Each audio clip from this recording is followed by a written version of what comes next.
to be able to kind of share stories with you and to answer your questions and to hear about what inspires you and why you care. That's really inspirational to all of us who work at United Way. This is Hourglass, the podcast for United Way of King County in Seattle. Coming up, yeah, we get that question all the time. A United Way of King County FAQ. Want to know more about us and our work? This episode features answers to 10 of the most frequently asked questions we receive from donors and donor prospects. We will also hear about United Way's Our Neighbor Fund and spotlight a volunteer opportunity. I'm your host, Joe Burris. Thanks for tuning in. According to the nonprofit database Cause IQ, there are more than 23,000 nonprofit organizations in the Seattle-Tacoma area. United Way of King County is proud to have been one of those organizations for more than 100 years. And if you know about or have benefited from our programs or our advocacy, you can probably recite our modus operandi. We work to ensure that all our residents have enough to eat, a quality education, and a safe place to call home. Perhaps you'd like to know more about us, such as what makes us similar to or sets us apart from the other 23,000 plus organizations in our area. What does it mean to support United Way? And how can you be sure that any donation you give is an investment in something that will yield tangible results? Don't worry, we get those type of questions all the time. In fact, we welcome them because we understand the local and regional giving landscape. We know that according to Smart Asset, the Seattle area ranks 4th in the nation among places where Americans give most to charity. And Fidelity Charitable says that among the top 10 reasons people here give are human services, societal benefit, and education. People here are as knowledgeable as they are altruistic. They want to know that their donations are going to make a lasting impact on the issues they care about most. That is why United Way has assembled 5 members of our engagement team, versed in the philanthropic landscape, to compile an FAQ, answers to the most 10 frequently asked questions we receive from donors and donor prospects. We hope you hear something you'd like to know among those 10 questions and answers. If not, email us at hourglassunitedway@gmail.com. Now let's begin the FAQ. First up is Connor Walsh, United Way's engagement manager. Connor's first question is undoubtedly one of the most popular we receive at United Way each year. The question I hear often is, why should I give to United Way of King County? It's what I hear the most often from donors, and I work in various workplaces, so everything from a small manufacturing firm to places like Microsoft and Amazon. And for me, what sets United Way of King County apart is that we test, pilot, and scale programs that have a meaningful impact on our community, especially prioritizing those who are furthest from the resources that are already existing in the community. We also work to ensure that those programs are informed by the needs of the community. We don't want to just make up solutions that don't make sense for our community. And we also invest in long-term solutions while addressing immediate needs. So, for example, while we might help someone who fell behind on rent with rental assistance to ensure they stay housed and don't fall into homelessness, we're also investing in early childhood education to get younger folks on a path towards a family wage job in the future so that they don't need those resources in the future. Additionally, we also work with legislators to address issues systemically, like childhood hunger, by passing legislation that expands school meals so that kids can focus on learning and not on when their next meal will be. So again, what makes United Way stand out is that we address the right here, right now issues, and we work on long-term solutions too. Connor says another question he often gets is, what is United Way doing to help people experiencing homelessness? I hear this question most often, especially from folks who are loyal donors and loyal supporters of United Way. As a reminder, about 20 years ago, United Way of King County set out on a really bold vision, and that was to work towards ending chronic homelessness in our community. Fast forward 20 years, and obviously that hasn't happened. And I think that there's a lot of frustration out there that folks feel that we haven't done enough to help people who are experiencing homelessness. I will say, though, that as an organization, we've learned a lot in the past 2 decades that we've been doing this work in the homelessness space. And we're now leaning into some programming where we know that we can have the biggest impact around homelessness. And that's ensuring that folks don't fall into homelessness in the first place. So for us, that means that we invest in everything from a better early childhood education, resources for staying in school and finding a family wage job after graduating, access to healthy, nutritious foods, rental supports, free tax preparation. We do a lot out there. But we also reckon with the critical issue facing our community, and that is that we've grown tremendously and our housing stock has not. So we also support efforts to increase housing, and in particular, affordable housing, so that folks aren't living in a situation where 50, 60, 70% of their income is going to housing. Next up is Lindsay Harper, United Way's Chief Philanthropy Officer. Lindsay recently attended a dinner party to mark the end of the fundraising campaigns for United Way board members Ambika Singh and Shankar Sundaram. Here are 2 of the many questions Lindsay fielded about United Way. A question that I received recently was, United Way of King County has been known to meet immediate needs.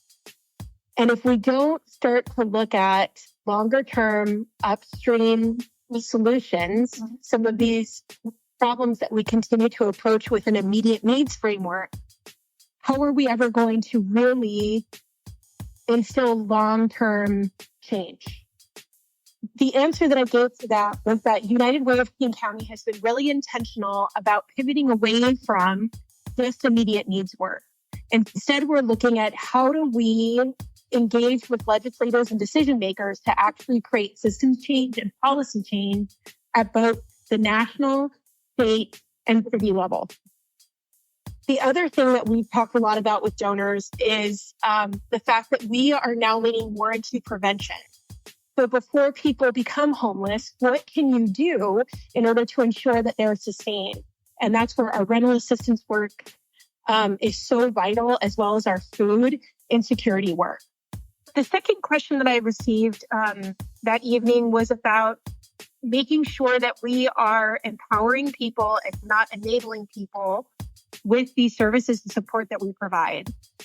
And the way that I responded to this was by talking about a longitudinal study that was done in Colorado around homelessness, where they assigned social workers to individuals being served, being supported, and they were able to capture information around whether the need was valid, whether that person actually would benefit from the wraparound services and support that were being framed out for the community. 95% of people that received services were actually in need, and 5% were looked at as entitled or taking advantage of the system.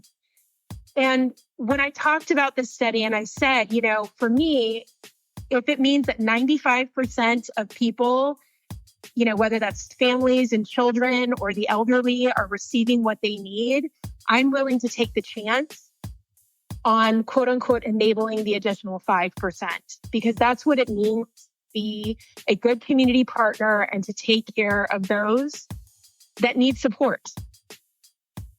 We're never going to be 100%. We're never going to be able to validate everyone's need. And if we want to move into a space where we're moving at the speed of trust, we have to lead with that. And we need to make sure that we are providing it to people that express that need to be the strongest community that we can, because I know that stronger kids and families benefits us all.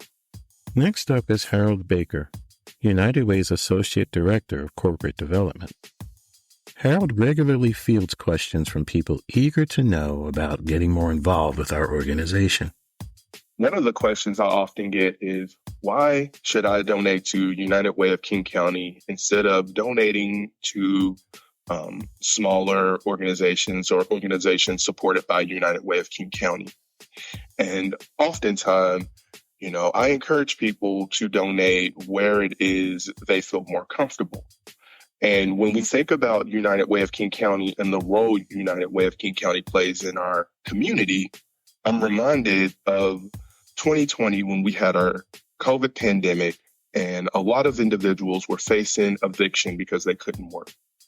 Around the country, nonprofit organizations were set up to work with the federal government to accept rental assistance. And in some communities, they struggled finding organizations to take on that work. And they struggled to access the money that the federal government had made available. In King County, United Way was able to assume that role for our community so that we didn't miss out on any money that was available to our neighbors and our residents. United Way of King County, with its size, was also able to take on the burden of federal paperwork that could have drowned some of our smaller nonprofits, as well as taking on the role of coordinating with nonprofits across King County to make sure residents in all corners were able to access rental assistance from organizations they knew and trusted. In our community, United Way of King County acts as a convener, making sure that we're all working together and going in the same direction, and oftentimes shoulders a lot of the reporting burden so that smaller nonprofits can do what they do best and utilize their resources in helping those closest to need. Oftentimes when I'm out in the community, people ask, what can I do to get involved? How can I get involved with United Way of King County?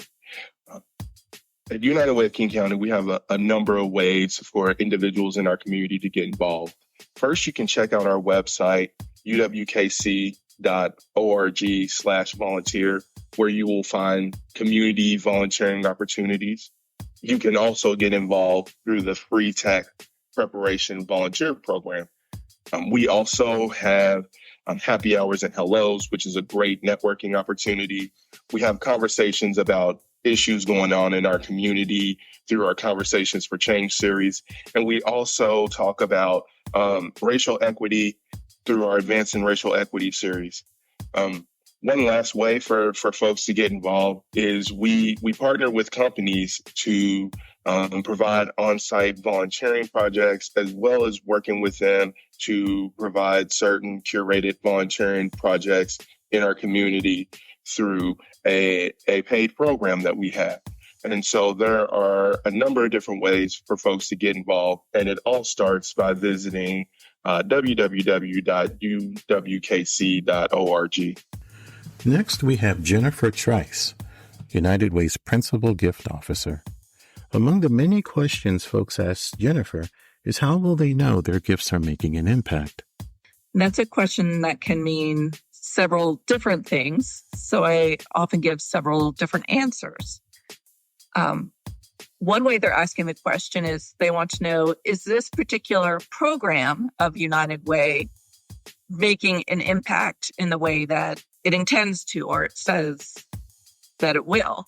For example, with Bridge to Finish, I was involved with the fundraising committee, and they were just brilliant, community leaders on that fundraising committee. And so they had excellent questions about the impact of that program. But for Bridge to Finish, we partner with the Washington Student Achievement Council and MDRC, which is an evaluation firm.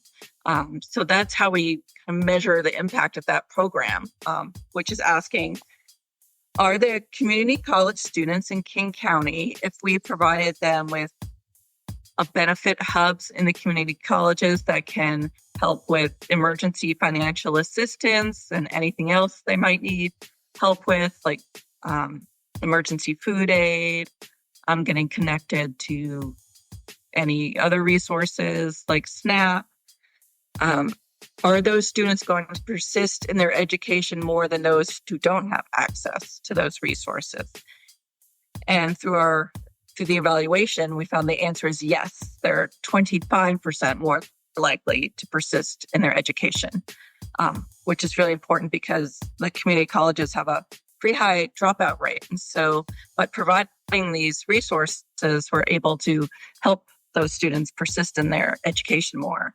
And that in turn helps us, raise more funds for the programs because we can tell the story of, yes, this program is working. We have the measurable impact. We have the impact of stories from the students whose lives it's touched. And also with other programs, for a quick example, they want to know if our home-based program, which helps with eviction prevention, so to prevent homelessness, because a large percentage of people who are evicted from their homes wind up homeless. And we could say, yes, we prevented 3,000 people from being evicted. And so that's made a measurable difference in their lives and in the stopping, the flow of people onto the streets or into shelters or wherever where they could find a place to live after they've lost their homes. So that's like one specific way of answering that question, which is sort of talking about accountability. Like the donors are trusting us with their money, to make a difference in the community, in people's lives. Another question I often get is, what's the best way to make a gift? Can I send you a check or can I give online? And the answer to both of those questions is yes, you can do either. But I would also invite people to think about making a gift from an asset, which is just a way to say a non-cash gift, like a gift of stock, a gift from your donor advised fund, if you have one. And a donor advised fund, kind of like a charitable savings account where you invest your funds. You would make a donation to that donor advised fund, and you get the tax break when you make that donation. But then you can make a grant from your DAF anytime you want to a nonprofit. So it's tax advantage in the terms of you can make up one bigger gift to your DAF and then give out smaller gifts throughout the year or the years after that, or any way that you would, choose to sort of time your giving with that. And if you're over 70 and a half years old, you can also give directly from your IRA. And oftentimes you might have a required minimum distribution that you have to take from your IRA after a certain age. And if you don't need that to live on, then you can gift that as a donation to United Way. That gift would have to come directly from, whoever holds your IRA to United Way. And the good news is we have a revamped website, beautiful new website that describes all the ways to give. Last but not least, we have Gary Rubin, United Way's Director of Major Gifts. Gary says people are eager to know where donations to United Way go and to learn more about one of our new fundraisers. So one of the questions that I get asked is, how much of the funding that United Way of King County receives goes to programs? 98% of our total funding that comes to United Way of King County goes directly to support programs. And these programs are led by nonprofit partners of United Way of King County that work directly on the front line to support our underserved community. Many of these nonprofits don't have the fundraising arm nor the back-end administrative team that United Way of King County is able to provide them to support their work in our community. Furthermore, United Way of King County has a trust-based grant writing model. The community need is identified, the partners are identified, and United Way raises the money to support the need and distributes the money directly to these nonprofit groups who do the frontline work. And they figure out how to best disperse these funds and get it in the hands of those in need. Another question I get is, tell me more about Our Neighbor Fund, United Way of King County's newest campaign, and why now? Our Neighbor Fund is United Way of King County's newest campaign in response to the post-pandemic decline of government funding combined with the increase in need in our community to provide housing assistance and food security. So last year, United Way of King County provided about $1 million a week in rental assistance in our community, as well as delivering groceries to 6,700 families every week. Yet more than 13,000 of our neighbors are on United Way of King County's rental assistance list, with over 1,200 added each month. And over 1,000 households lost their home grocery deliveries last year. So our Neighbor Fund campaign has a goal of raising $12.5 million to help these thousands of neighbors, people on our rental assistance wait list, and continue to provide food to those in need. We are always eager to spread the news about our work via our website or social media, this podcast, and as Jennifer says, even in person. I would invite you to learn about how your gift is making an impact by meeting with some of us on the engagement team. We love to meet people for coffee and just sit down and talk one-on-one. So just if you have the time to sit down with us and ask us questions. And it's a way for us to be inspired by all of you as well, because you obviously care really deeply about the community, and to be able to kind of share stories with you and to answer your questions and to hear about what inspires you and why you care. That's really inspirational to all of us who work at United Way as well. To learn more about how you can support our work, log on to uwkc.org/donate. United Way of King County recently launched the Our Neighbor Fund, a $12.5 million campaign to invest in strategies that keep families fed and housed and help college students stay in school. Our Neighbor Fund will enable us to provide students with free meals when school is out, leverage millions of dollars in rental assistance funding, provide students with emergency grants and housing assistance, and much more. Please help join the movement to make a difference in the lives of our neighbors. To give, log on to uwkc.org/donate. Looking for a volunteer opportunity? Become a Food Pharmacia volunteer and distribute farm fresh produce at local health clinics. Food Pharmacia is a farmers market-style food distribution program offered in partnership between Solid Ground and CMAR Community Health Centers to increase CMAR patients' access to fresh produce and nutrition education. Volunteers will be trained on their first shift. For more information, log on to uwkc.org/volunteer. At United Way of King County, we are working side by side with communities to build an equitable future for everyone. Hourglass United Way is a podcast that highlights how we and our partners spend time making a difference in our communities. Our work is made possible by the generous donations from people like you. Please send comments and suggestions about our podcast to hourglassunitedway@gmail.com. To learn more about our work or to support United Way, log on to uwkc.org. I'm your host, Joe Burris. Thanks for listening. Until next time.